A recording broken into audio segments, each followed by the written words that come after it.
120 നമുക്ക് ഉണ്ടാക്കിയെടുക്കാൻ പറ്റും. ഇങ്ങനെ ഡ്രസ്സൊക്കെ ഉണക്കാൻ പറ്റിയൊരു സ്റ്റാൻഡാണ് നമ്മൾ ഉണ്ടാക്കാൻ പോകണം. അപ്പോൾ വീഡിയോയിലേക്ക് പോവാം. ഫസ്റ്റ് തന്നെ നമുക്ക് ഇതേപോലെ ഒരളവിലുള്ള 2 പൈപ്പ് എടുക്കാം. ഇതേപോലെ 2 പൈപ്പിൻ്റെ നടുക്കായിട്ട് നമുക്ക് ഇതേപോലെ ടീ വെച്ച് കൊടുക്കണം. കട്ട് ചെയ്തിട്ട് അവിടെ ടീ ഇട്ട് വെക്കണം. അത് നമ്മൾ ഇനി ചെയ്യാൻ പോകണം. നമ്മൾ 2 ടീ ഇങ്ങനെ നടുക്ക് വെച്ച് കൊടുക്കണം.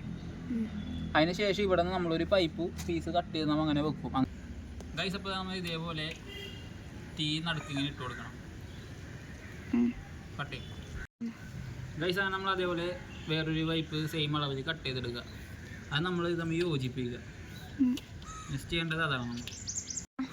ഗൈസ് അങ്ങനെ നമുക്കിത് ഇതേപോലെ ഒരു എച്ച് രൂപത്തിൽ നമുക്കൊരു സാധനം ഇങ്ങനെ സെറ്റ് ചെയ്തെടുക്കാം. ഇത് കഴിഞ്ഞാൽ നമ്മൾ നിൽക്കാനായിട്ടുള്ള ഒരു സ്റ്റാൻഡ് പരമായിട്ടാണ് നമ്മൾ അടുത്ത് സെറ്റ് ചെയ്യാൻ പോകുന്നത്. ഗൈസ് അപ്പോൾ നമ്മൾ ഇതേപോലെ സെയിം അളവിൽ നമ്മളൊരു 4 പീസ് കട്ട് ചെയ്തെടുക്കണം. അത് നമ്മൾ അടുത്ത് ചെയ്യാനുള്ളത്.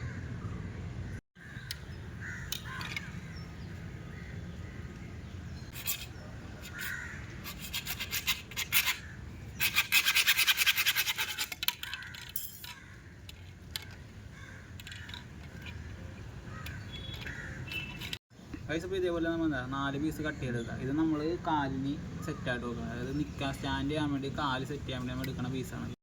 നമ്മുടെ പരിപാടി കഴിഞ്ഞിരിക്കുകയാണ്. ഇതേപോലെ നമുക്ക് വീട്ടിൽ സെറ്റ് ചെയ്ത് വെച്ചാൽ മഴക്കാലമൊക്കെ വരുമ്പോൾ ഡ്രസ്സ് ഉണക്കണമെങ്കിൽ അഴ കിട്ടണ്ട. അഴ കിട്ടി ഇത് റൂം അലമ്പാക്കണ്ട. ഇതേപോലെ നമ്മൾ സെറ്റ് കിട്ടാറ്. വീഡിയോ ഇഷ്ടപ്പെട്ട് കഴിഞ്ഞാൽ ലൈക്ക് ചെയ്യുക, സപ്പോർട്ട് ചെയ്യുക.